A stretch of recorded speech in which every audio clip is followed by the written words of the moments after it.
கத்திக்கிட்டு இருக்கீங்க? அப்ப என்னத்தை தான் பாத்திய? தவமணி வீட்டுல ஏதோ பிரச்சனை போல இருக்குடி. அது ஒண்ணு இல்லங்க, நேத்து ராத்திரி யாரா தவமணி வீட்டுக்குள்ள பூந்துட்டானா. புருஷை விரட்டி பிடிச்சிருக்கிறது தப்பிச்சிட்டான். தப்பிச்சு ஓடுனானே மூக்கு கண்ணாடியே மறந்து வச்சுட்டு போயிட்டான். இல்ல அவன் எங்கிட்ட தட்டி முட்டி இங்க போனானோ மூக்கு கண்ணாடியா பாத்துக்கிட்டு இருப்பேன். அதுதான் காலையில இருந்து அந்த மூக்கு கண்ணாடி எடுத்து வச்சுக்கிட்டு நம்ம தெரு பசங்கள்ல எவனாவது ஒருத்தனாத்தான் இருக்கும். அது மட்டும் என் கையில அம்புடத்தான் கழுத்தா இருக்காம விட மாட்டேன்னு சொல்லிக்கிட்டு இருக்கிறாரு.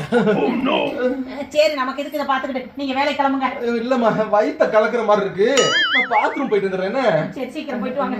ஏமா, அந்த தவமணி யார் ஆளுன்னு சொல்லிட்டாலோ? வாய திறக்க மாட்டேங்கிறாங்க. கள்ளி இல்லி யாரு என்னன்னு சொன்னா தானே எல்லாருக்கும் தெரியும். அதானே எதுக்குன்னு வச்சுக்கோங்க, நான் பிடிச்சி இழுத்து வச்சு அவன் சனி போடுவேன். என்ன வேலை கிளம்புறேன். கலந்துட்டு நீங்க இப்ப நின்றுச்சுமா.